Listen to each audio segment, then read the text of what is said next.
All right, we're back at it. And this time, we're here in beautiful Vancouver, Canada, where we're bringing you Next Level Practice podcast episodes live from the floor of the Aesthetic Meeting 2024. This is the annual meeting of the Aesthetic Society, or the American Society for Aesthetic Plastic Surgery.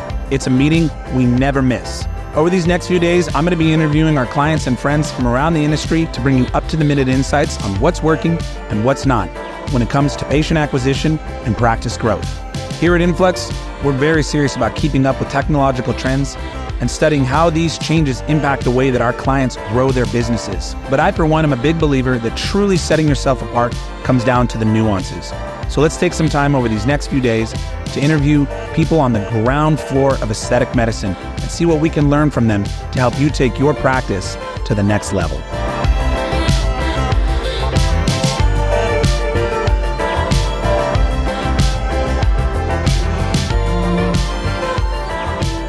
Okay, I'm back, and this time I'm joined by our great client, Dr. Gregory Albert from Boca, Raton. Dr. Albert, thanks so much for joining me. Thank you.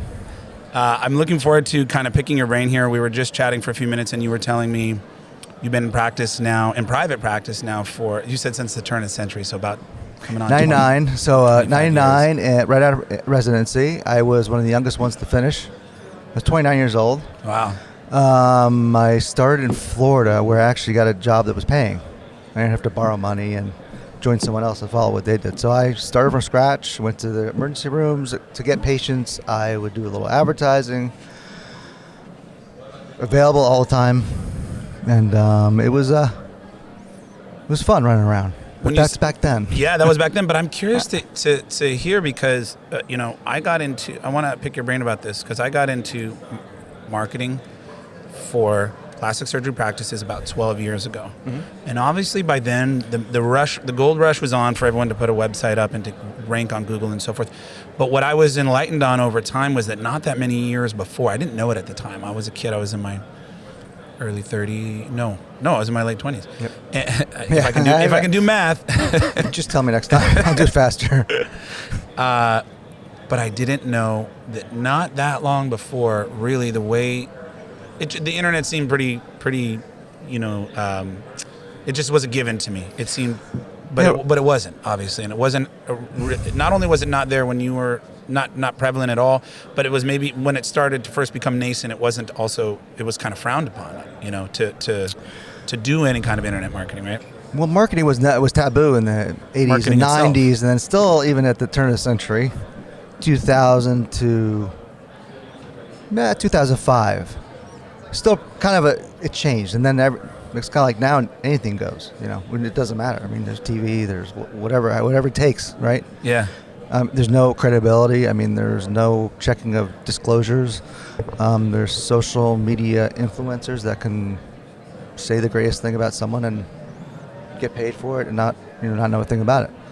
So back then, when I came out, I mean, not only was the internet not there, but these type of things weren't happening. These societies would have sanctioned someone.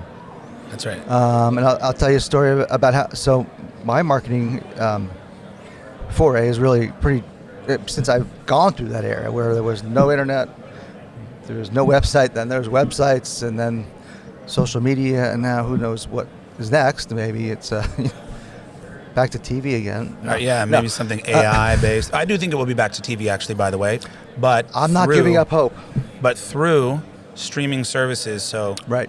Netflix just moved to an ad model, right? And they're going to go hyper local with that ad model eventually. That's right. That's right. But the problems now are so much worse than they were, because marketing is limitless. Like you said, AI. Okay, so you buy a billboard now. What 10 years are going to be like virtual billboards everywhere? Absolutely. Where the ones that are static are blocked out, and the virtual ones are. Yeah. I don't know. Yeah, interesting. But yeah, I mean, we really, we had to change every several years, and now it's like every 3-6 months.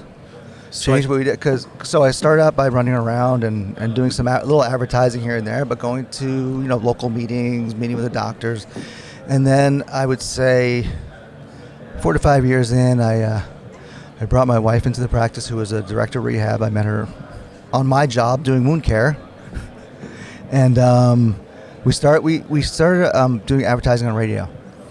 then after a few months, I hit it off with the DJs. The DJs would have me on. They would interview me. Cool. Make a long story short, we was in an Extreme Makeover, and I think this was. It wasn't when Extreme Makeover on the TV was on, but it was when some of those shows, like I guess The Swan. I don't exactly remember, but at the time we were one of the first ones to do it in Florida. I don't know what was going on in the rest of the country, but this was on TV, not radio. No, this was radio. Oh, okay. It was radio. Cool. That's why I'm so good right now. I know when to kind of. I know nod. Well, we're also video though too, so you can't nod because they can't hear nodding. That's right. That's right. But they But so we did. So I was interviewed a lot there, and then we did Extreme Makeover, where we did hardship cases. We did gynecomastia, otoplasty, laser, breast implants for the women who were really embarrassed about having small breasts, and then gynecomastia. I think I may have mentioned that twice. But it was all needs based, story based, and doing good for society. Great promotion. I had that carried us for a few years. So much that we really didn't do a lot more advertising. So that was 2004-05, let's say. And just another side note, of course, the first day we did it, that it broke. The people heard us. There were 2 or 3 other companies that we must have had a website because it got hacked. Oh, is that right? It got hacked, yeah. By my competitor. So anyway, where were you going with that? I want to hear. Yeah, no. So that's how competitive it was in the crazy landscape. Radio, and then we went from radio to doing that, but at the same time we were doing a little bit of TV, but not a lot of TV because it was so expensive back then. Right. And every 4 years with politics, it was always you get the wayside for politics in advertising. So then, to be honest with you, until we, I'm not just saying it, but until we found Influx, we've just been 2-3 years with website developers and companies and talking to us about stuff we don't understand, and we rely on industry to tell us what to do. Well, I'm glad we've been able to be a good partner. Yeah, so it's been great. But there's so much more than just a website. I also work for the Florida Panthers and the Miami Dolphins. Is that right? Yes, we're winning this year, by the way. I believe the Cup's coming to Florida again, but on the East Coast. It's been Tampa Bay, but all right, we'll let you have it. East Coast. Thank you. Yeah, that's right, Tampa. Yeah, sorry. Yeah. No, it's all right. So it was what, 5? I'm only been there 3 years. I don't even remember, but I just know that the one thing Tampa had going on was sports, man. When I arrived back in 20. Tom Brady, too? Yeah, and I missed my chance to see him. But you and I are both initially LA boys. You just mentioned to me before we started recording. But then, I've been in Tampa. And that's one good thing that's got going on. I miss LA, though, terribly. But I love getting down to Boca. I do occasionally. But tell me about the work you said you do with the Panthers and the Jack. No, what did you say? The Dolphins. Dolphins. Right, of course. So the doctors for the Florida Panthers. I got the position basically 20 years ago. The CEO called the office, and my wife Lana answered the phone and said, "Well, doctor, I would be interested in being the plastic surgeon for the Florida Panthers." And she said, "What type of team is that?" Hockey. Well, he doesn't know anything about hockey, but I guess we'll talk to you. Yeah, why not? That's such a cool offer. So I got referred by a couple of doctors, the primary and the ortho, and I said, sure, let's give it a go. I always want to work on professional athletes, professionals. Professional athletes are the pinnacle because not only do they have to look good, feel good, but also has to work. Yeah. Because they have to be optimally shaped and performing. So been doing that for 25 years. Wow. Well, 20 years, and learned a lot doing that. I can only imagine. So I'm all cosmetic surgery, but then I fix the boys and fix sports injuries. So that's fun. Really cool. So where was it going with that? You started that. Well, I was asking about different marketing methods, and you. So believe it or not, that the Florida Panther thing, we did advertise in the beginning. We would put these, what they recommended. They had great advertising. Millions of dollars behind it, right? We. For gynecomastia, we did things in the men's room, things in the Dr. Albert's plastic surgery for the team.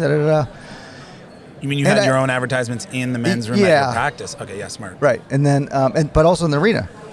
Oh, okay. Yeah, okay. so I was a presence at the arena, and I got to tell you, it wasn't just that. It's always, at least back then. I'm not. You could tell me because I'm not really sure. Back then, it was not just the Florida Panthers doctor, but I was also the guy that happened to do this, and I happened to be on the news segment for arm lifts. So it was always like 2 or 3 places they would see you. Oh yeah, I and know. Then it hit. So now I don't know. Is it 3 different web hits that someone sees that that could be the same thing? I don't know that there's any study that really defines it down to a science, but you hear a lot of times. I've heard 7 touch points. I've heard 12 touch points. Some of these things may rely more, maybe it would probably be different from vertical to vertical. So in plastic surgery, it's hard to say. But it's also not just on the web. They might drive by and see a sign. They might see that you work with the sports team. They might go to your website when they start to research it. But it definitely is this cumulative effect that I think they might see on social media very definitely these days. and that is something that the decision-making process is not a one and done, that's for sure. It's a lot of signals before the patient comes to the conclusion, okay, I'm going to go with this surgeon. I don't know about that. I mean, it seems like it's kind of like you got a mix. There's some that are, I think now are just, let's do it. Because there's so much out there. They think they've researched crazy, you know? So when they come, they're kind of fatigued and they know everything, and they either gel or they don't. So I think a lot go with the first one. Well, what I really enjoy about sitting down with our clients and friends here to do these interviews is to hear what they're seeing on the ground floor. I'm hearing in some cases that there's a lot more shopping happening now, going to multiple surgeons, but that doesn't mean that it's the majority. It's just more than it was before. I do know that a lot of people, this is more anecdotal from my own life experience, friends and family who've thought about or have gone forward with aesthetic surgery, have done a lot of research, looked at a number of providers, been back on that same website multiple times. But I'm very curious to get your insights into how many people you're finding. I mean, maybe it's just the confidence that you're able to instill in them that they just go, good, I'm done. I don't want to even go with anyone else. But are you seeing a little bit more immediate decision making like that? I think before there wasn't as much information, so they relied on the doctor possibly, and they were, and without a doubt, a direct referral. You know, now a lot of consults are not direct referrals. I'm fortunate. I mean, COVID was a terrible thing, but the fortunate thing for me was that a lot of patients I hadn't seen for years, 10, 12 years, for my radio days, were coming back for their second, third procedures. So it was gratifying that they were satisfied with the first one. Yeah, absolutely. Now, I'll tell you, not all came directly to me. Right, so they did one procedure. Some came directly to me for the second one, but I saw some for the third, and I would ask them, "Well, what? You know, you went somewhere else instead of here." I tried to get, and said, "Well, yeah, I liked you better," or you weren't quite as bad as the other guy. But it didn't matter. I mean, a lot of my patients are like family, so that's cool. It's always nice to see them after a decade. And I tell almost every patient, I don't want you just for this procedure or whatever it is, this interaction. I want to have you as a patient for life.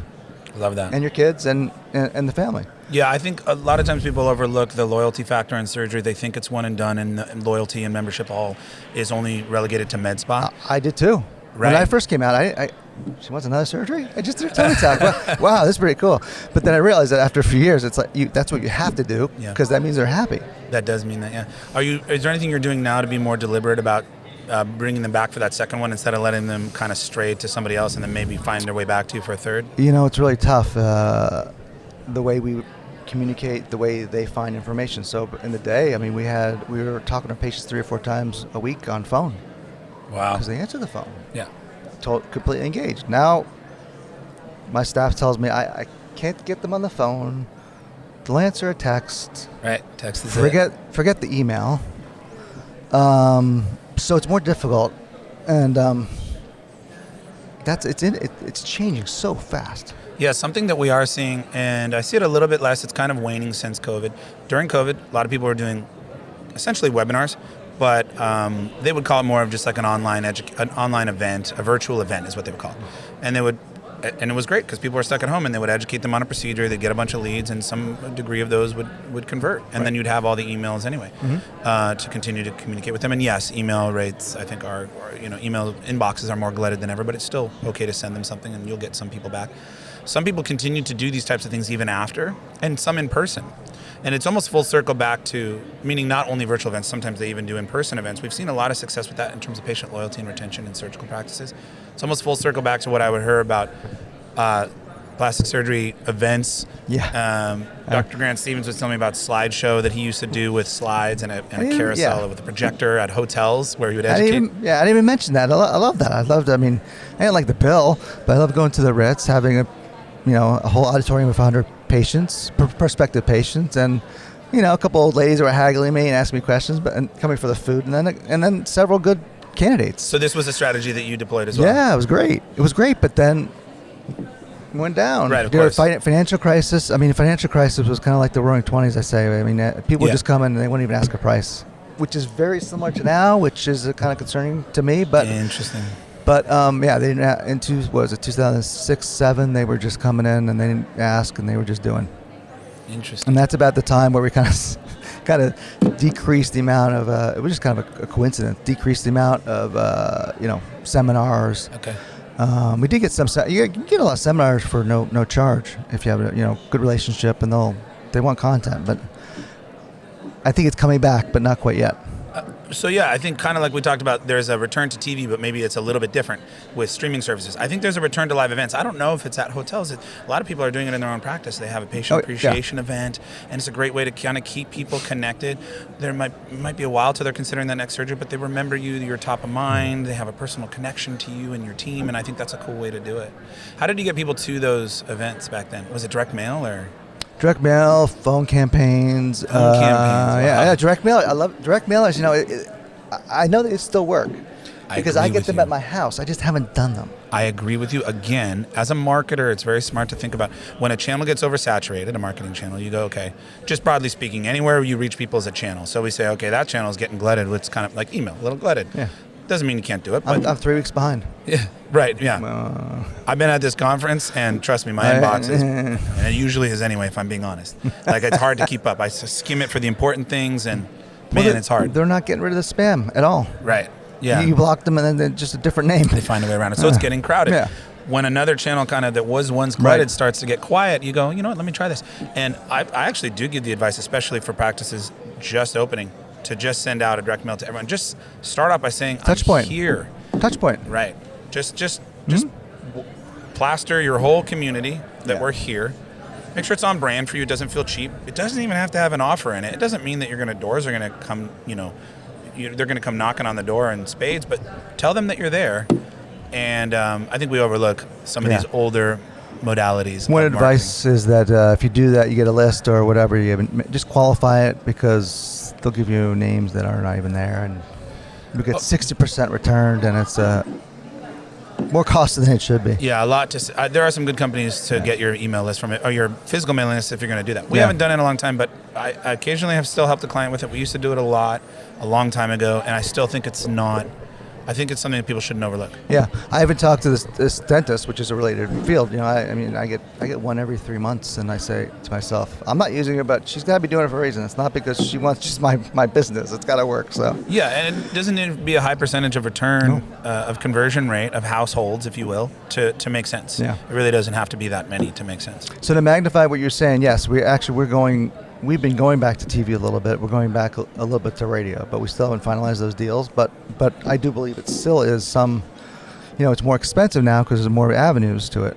But we're going back to it because the visuality and people see on TV, there's something about it, but it's just been diluted, as you said, with the streaming and everything. Right, and there's so many channels to choose where to allocate your dollars, so you have to make decisions. One constant that I'm kind of hearing in what you're saying, and I was also talking to Erica a little bit before you came over to sit down with me, and she was telling me about, from her perspective and her chats with you, Erica's our president, Erica Crawford, Influx Marketing. And Lena's my wife. She's my president and CEO. Well, I'm the CEO. And I think the two presidents are sitting over there chatting in our booth. I think they're right over behind this wall. She's going to probably come, she should come in here and tell me when I'm saying wrong, but I guess she's restraining herself. She's going to have full editorial rights. I'll send her this beforehand. She was talking about kind of your involvement in community, and I feel like that sounds like, even in our discussion here, a constant for the full 25 years. The local, even when you're doing TV, it's obviously local, and it's probably on, local networks, and whether you're. She mentioned something to me. I forget what Erica said. But tell me if this resonates and is true to you, like just sort of community involvement, whether that's partnerships with other local businesses or. Mm-hmm. And I think that's a foundation of marketing that even in this digital era, you can't stray away from. Yeah, you have to do it because you love it, because if you don't love it, then it's a real waste of time. Lane and I have 2 daughters. One's autistic severely, and so we got involved in autistic fundraising, and then we got involved with lung cancer. My mother had lung cancer, so charity events and charity connections are certainly a great way to show, you're out there, but also, mingle with people of the same concerns that you have. And I think people realize that you're more of a person when you're in that type of setting. No question. And so I think it's really important that plastic surgeons now do it to be legitimate, I think, as far as they really care about things. Because I think we're in an area where there's not a lot of caring. I agree. Unfortunately. But these are issues you're passionate about. You're not doing it No. to have a foothold in the community, but by virtue of the fact that you're passionate and involved in these things, it also then gives you a foothold within like a real like-minded community of people. And like you said, humanizes you.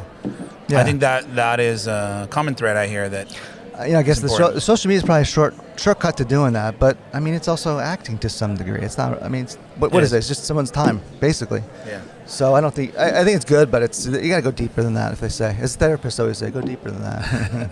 I agree. You said something earlier, which I think is interesting. We had to change every few years. Now we got to change every 6 months. But even every few years, this has been an exhausting field. I feel like because already you have to do so much in academia to get to where you can even start your career. You got to then keep up with CME and so forth, and then the marketing and the practice growth and all this stuff is constantly changing, kind of being rugged out from under your feet all the time. So it requires a person who's really agile and can kind of keep up. Patience and certainly you have to keep focused with what you're doing and be ethical and true to your patients and yourself. Hopefully that's going to succeed in the long run, because there's a lot of competition that they're just one and done, if you will. Yeah. They're doing the social media. They're coming in. They're doing half-rate surgery. I think there's a level of patients aren't as invested because they aren't invested as far as money. So maybe they don't have a great outcome, but they say, oh well, I'm embarrassed. I got what I paid for. It's not always the case. There's some that are, but I think we're dealing with that too. That problem. And there's a lot of different specialties that could do almost as good as we can. And we need better education from what we do compared to the patient. Right? Educated patient, absolutely. And compared to what the other providers do, as far as, I think ethics and caring and what do you really want from this interaction? You call me up, you want a tummy tuck? Well, how do you know you need a tummy tuck? Maybe you need liposuction, or maybe you need to lose weight first. So we pride our practice on situational as opposed to procedural things. So we're not just a list of menu items where you go, okay, I'll take that, I'll take this, I'll take that. No, it's like what's the issue? What's your concern? And then we marry the procedure or whatever you want to call it, to that, as opposed to the procedure that might be wrong for them. Of course. But I think that integrity point will carry you a long way, and it's a common thread I've heard as I'm interviewing surgeons here these last few days and in the past as well. When I ask them for advice for younger surgeons starting out or in the middle of their career, wherever they may be, kind of just comes back to like that a successful career is built on a foundation of integrity, of outcomes, focus on great outcomes. And I think people overlook that it's actually your best marketing that you could possibly do. Yes. But it's a compounding effect that takes a lot of patience and a long-term vision, right? It does. But now with social media, you can get there quicker. We see it all the time. I'm glad you're embracing that, and I think it needs to be embraced because that non-core that you talked about will be embracing it if we aren't, right? No, I acknowledge it completely. The social media doctors that they do a great job. They engage the clients. They do good work, right? But you get usually when you get too big too fast, something breaks down. Yeah, that's a factor. Because you don't have the same patient care, you don't have the same knowledge. Yeah. You don't know how to treat certain things. So those one problem you might have in 3 months is compounded fourfold because you're doing more things for less money, less staff, less care, and so we'll see. But a lot of them will do well, just by the fact that they have more resources because they're growing that much faster. Right. I didn't have the money to take loans out to do advertising or whatnot. It's interesting. That does give some advantage, huh? You have anything to say? No, really? Okay. Your daughter's in first place. Yes. So tell us about your daughter and what she's in the middle of the golf tournament right now. Yeah, my daughter's in the middle of the golf tournament. She has aspirations to be an LPGA player. Incredible. So, and the girls are every bit as good as the men. Of course. They just don't get paid as much, but she loves it. She did want to be a plastic surgeon. She used to help teach me cadaver really? courses with me when she was age of 6. Cool. There are photos of that, but we don't really want everybody to see it because maybe some parents might think that that's a little, I think too it's soon. cool, But she loved it. Absolutely loved it. We were dissecting a nose. Wow. These are cadavers, of course. We're not teaching cadaver courses. Stomach on her, I guess. And yeah, she loved it. She loved it. So the first 7-8 years of her life, she wanted to be a plastic surgeon. I did her otoplasty because. Oh, cool. And that's one reason not one reason, but it hit home that the bullying procedures and plastic surgery, we can't fix kids' self-esteem, but we can help them fight bullying. Yeah, by physical deformities, and I like to inform kids, but also adults, because the adults are the ones that are going to bring the kids, and they're going to pay for the procedure. So she was been calling Dumbo and monkey ears for a couple of years, and she said, "Daddy, I want my ears done." And she's a plastic surgeon's daughter, so it's more accessible. I understand. For sure. So I said, "Yes, we can do that, but you first have to follow the directions." And she was great. She had a whole calendar for 2 months, marking down when she was going to do it. But no, that's actually amongst my favorite procedures are the bullying procedures, like gynecomastia. I forgot rhinoplasties too; those could be made fun of too. Otoplasties, acne scarring in kids. I mean, they have bad skin. It's we have to help the kids, give their best chance with their self-esteem. Well, especially with all the social media stuff, because everybody's perfect on social media, right? It's definitely a part of the problem. But getting back to the golf, because that is my second favorite topic. Are we almost out of time? No, I got no rush. I don't want to hold you up. I know you have people to see. You're in high demand here. So, Lena, what's she at now? What's her score? So, Gabriella, come here. We're recording live, but I love it because for those of you who can't hear or see, Dr. Albert's wife, Lena, is coming over here because their daughter is. What's the tournament that she's in the middle of right now?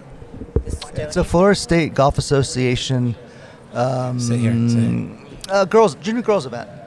And she's first place right now, so you're tracking it on your phone right now? Yes. This is so cool. In real time while you guys are here in Vancouver. Yes, we're Here, really move the microphone here. excited. So She's playing really well. We're not there to watch, so maybe that's the reason why. Oh, This is no, gonna start a no, new don't trend. do that. So, but can you actually watch her, or are you just able to see the leaderboard? No, it's just the leaderboard. This is so cool. My in-laws and my younger brother, are big golfers. I'm absolutely awful at it, but they would be nerding out on this. Wow, So cool. we are really a golf family. I was telling you about our autistic daughter. So there wasn't much for us to do as a family that we could all do together on the weekend. Yeah. And so we would go out on the driving range, 4 of us, and Lena and I tried to play. I played a little bit before, and Gabrielle obviously was playing, and Morgan, the other one, would just sit in the golf cart, and she loved being outside. It's the best place to be. Oh, so that's cool. I get the outside Became office, a family dynamic. but Yeah, plastic surgery for me. yeah, that's your So zone maybe of she'll be a mastery. golfer and then plastic surgeon. Lena did tell me that your Yes. daughter is much better at golf than you are.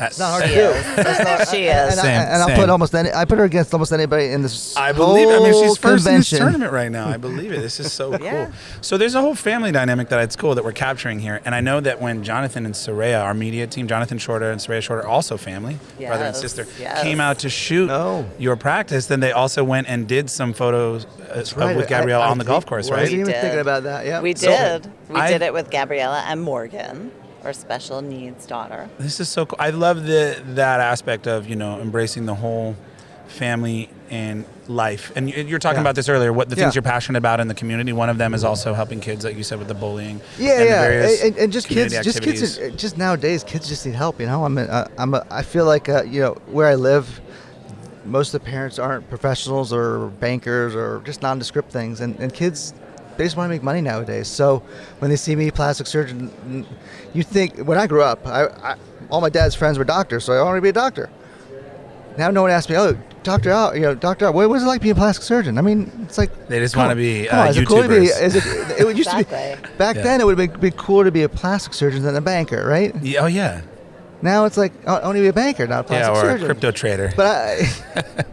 But yeah, that's right. Or an Your staff, influencer. Yeah, or an influencer. Yeah, 100%. your staff which is harder probably to do than become a professional golfer and make money. Wouldn't you think, or about the same? to do which? To make money as a social influencer, as a professional athlete, about the same I think the level of problem- difficulty. I to don't make a know. You living. got to be gifted athletically, and I think on the influencer side, I think that a lot of people are deluding themselves that they're going to make a real long-term living. Right. And the percentages are the much real lower money. than maybe perceived. But the family feel that your staff experienced is what I wanted patients to feel too, which is difficult to pull off because some patients don't like that touchy-feely stuff. Okay. But the majority do. I would agree. And so I got a really good compliment from a patient who I got right before she was going to do a procedure with another plastic surgeon in town, and I quite frankly fixed her. But she just wrote me an email, and she said, "Gosh, I didn't get to ask you the question because I was in the waiting room, lobby, and I felt like I was in my own living room because I love all you guys." That's so cool. And it's crazy because when we designed the office, that's exactly what I said. I wanted people to feel comfortable, like they were in their own living room. Yeah. I think we're touching on something that relates to marketing, and even though it may not naturally feel like it does. I have a good friend who's been a client for a long time, plastic surgeon, and when we first built his website, he said, I want it to be... Oh, Lena's out of here. Headphones are going back. Headphones are going back on Dr. Albert. He said, I wanted the website to be pull, not push. So there is an intangible to the brand. There are intangibles to the brand that you create that then kind of informs your whole marketing strategy and feel, which is, am I trying to sort of be elite, which is okay too, but it's going to attract a different kind, and it doesn't mean you can't be elite otherwise, by the way, but are you sort of going with a highbrow, or are you kind of going, hey, we're warm and we're welcoming, we're arms open and we're family? And I am a fan of the latter, but it different strokes for different folks, but I think that those intangibles and figuring out kind of like, what is your emotional brand, and I'm really feeling it as we're sitting here together, it's cool. I love that. Yeah, it is great. I mean, the part that sometimes isn't great when you get friends/patients calling you on the weekend. But it's all part of the commitment. Asking to say hello or just asking for hockey tickets. Okay, well that maybe they're abusing their relationship a little bit. But I wouldn't change it. I think it's the way to do it, slow and steady, and it just wins out, and it's gratifying. It wins out every time. Okay, it's gratifying. Along those lines. Yes. Sorry, and to amplify what you're saying about pulling or pushing. Yeah. I get offended when patients say, "You're selling me." Yeah. I'm not selling you. I'm offering solutions that you asked me about. Take them or leave them. Right? Yeah. So I get a little offended. I don't get mad at them, but I just. No, you take it personally though. Yeah, a little bit. I do. As my staff, Lena isn't selling anything. Yeah. Well, there's nothing to be kind sold. of, There's so much demand for what you do, offering and solutions for what people are, wanting to change. Absolutely. Yeah. You're crouched down there, and I'm gonna get you out of here in a moment here, so you can go see, and you can. Okay, you're back in the chair. I was gonna say I don't want to make you crouch there for the next little bit. She's much better looking than I have. Well, you got to meet Dr. Albert's lovely wife. The brains behind the project, for sure. Absolutely, and I know this from all my conversations with Erica. Thanks. Let's leave it here. Let's end with this. And you've already given a lot of insight that I think the next generation of surgeons will find very valuable. What advice do you have for someone who's maybe in the earlier part of their career, or just considering setting out into private practice from academia? Any advice that you would leave them with? I think you really pointed out a lot of them in the beginning. I mean, I would just say the blueprint you kind of mentioned, kind of being, do some, I'm here, I'm available.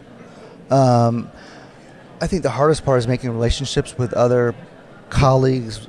Certainly you need to have a couple within your field that you can feel comfortable with, so if something were to happen, you have them to help you with, or at least you have them as a colleague as opposed to an adversary. Support network, kind of. Yeah, just a few colleagues. It doesn't have to be a lot, maybe one or two, because that's. I mean, certainly my area is very competitive, so it's. Do you have a little crew when you started out that you kind of leaned on each other to help each other through things? You have to do that, because I think that's huge. If you just come in, the guy that's been around for 30 years, for the most part, will say, you know what, okay, he's a good guy. Maybe he'll throw you a couple things here and there that he doesn't do anymore. Yes. And I think in the beginning, you have to basically be the master of everything.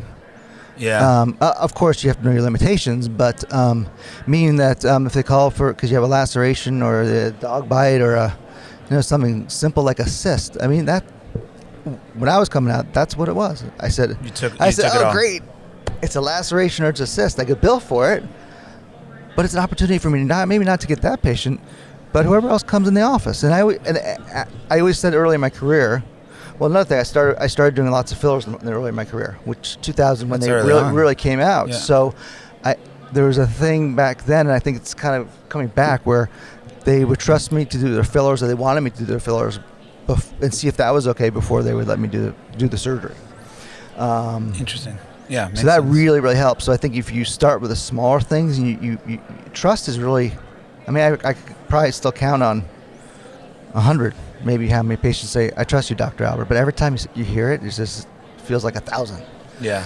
I think you need to build their trust first. And I guess these guys with social media presence are building trust through what they do there. I mean, They are. I think you need to complete the circle by coming in and meeting them, but they're building that initial bit of letting people get to know their personality. And if they're doing, true. Social media is moving more authentic right now. It really is. It's not all the way there, but the people are a little tired of the acting, and they know that Instagram versus reality, it's not all true, and they want to see more authentic. So the doctors that are doing a good job of really showcasing a more genuine personality, and that's coming through the authenticity, I think they are starting to build that trust there. Yeah, I just hope there's a little more guidance as far as disclosures. Who's actually getting paid for talking about something. Well, that's absolutely essential. Which and there's if that's none. not, I mean, here we talk about things, and we every single time we present something, we have to tell this company helped me or didn't, and then but in social media they don't. Do they have that? There's no. I mean, there should be like a rating system. How reliable is this person? I mean, Yelp does it completely wrong. Yeah, they do it wrong. And I ask patients, do you Yelp? And I say, oh, great. Can you? I'll see you tomorrow. There is more work to be done. The disclosure in advertising and essentially transparency in advertising has definitely been a subject of debate for a lot of years as it relates to social media and influencers. There are some prominent cases where large influencers got slapped with fines for not disclosing things. Yeah. I'm sure there's a lot happening as it relates in certain. Yeah, I don't know, but I'm sure there's a lot more room to fix things. Let's there hope. where we don't know everything that's going on behind the scenes of why someone's posting something and maybe working in a certain brand or something like this. We don't know. Also, to mention one other thing that is completely changed. You had to verify your pictures were authentic before and after pictures before. The society would come and examine your pictures and basically sanction you if you didn't. There's nothing like that anymore. It's a wild, wild west compared to that. There's no, so you got to be careful what you check as a consumer, as a patient, and there's a lot of variables. We could talk for 5 hours. Yeah, about we could. It's changing. I've seen it all, and as I told you before, I 4 or 5 website companies, and what's real? I don't know. I'd rely on you guys. I look for you for the advice. I don't know what I'm not a specialist in that. Sure, and that's why we exist, obviously. But you have a lot of insights, and you've shared a lot of them here, and I appreciate it. And to put a cap on it, when I was asking for your advice for younger surgeons, I think what you said about kind of build, even if it's a close-knit network, I think that's really strong. I have business partners. I would never be able to, so I'm one of the people that started Influx, but man, I lean on my business partners so much in their different zones of expertise to get this done. And to have people you can lean on when you are going into solo practice but still have someone to lean on, that's huge. And you kept saying something else, too. You said it a few times, like always available, especially in the beginning. So it sounds like just really being ready, just receptive to anything that comes your way and knowing that it could lead to more. And that's, it sounds like an important part of just getting started, too, right? Completely. I mean, I used to tell the patients, I didn't have a clicker at the door, but I said, there's 20 patients on the schedule today, but there's a potential for 60 people to come through the door, including the FedEx guy, UPS guy, the mail person. They're all potential patients. We're always I love that. when you go to the supermarket, when you go on a flight, they're all potential patients. I mean, we're in this world where it's all about kissing babies and hugging, and so you never know where the next patient is. Yes. I mean, plastic surgery is so popular that people want to talk about it, so it's good. Yeah. And you have to kind of you have to have the buy-in as far as being interested in talking about what you love to do. Hopefully you do love what to do, but the staff also needs to love it too. And I don't fire staff for not referring patients, but I get really concerned when it's been 4 or 5 years and they haven't referred 1 or 2 patients. That's an interesting self-referral. Because index. It's all about legendary service, right? So if they're not providing the legendary service that's going to bring other patients, they're obviously not doing it in the office either. Right. That's If interesting. they're not doing the office, they're not going to do it out there. So I know they're doing legendary service. If it's out there, they're talking about when they're in line for groceries. Because they're excited about it. Yeah, Because they're proud of the exactly. work that their contribution to the overall team. Well, I think the takeaway for me is that there's a whole lot that goes into marketing practice. It's not just one thing, and all these things come together to create a great experience. So I appreciate you spending this time, and it was fun to get to bring Lena in here and to learn about what your daughter's doing right now. Congrats to her. Thank you. She's It's just only one day. how many holes 2-day left tournament. on the? Okay. I think she's done today. She has a second day tomorrow, and then Friday she has the U.S. Women's Open qualifier. Whoa. 2 18s in one day. Okay, so if people want to watch out for her, she's going to be on the rise. Yes, she will. Gabriella Albert, is that right? Gabriella Albert, and yes, she will be for sure. She loves it. We'll keep an eye on her career. And we're excited and you must be so proud. Very proud. Of course. Thank you so much for your time, Thank Dr. you. Albert. Appreciate it.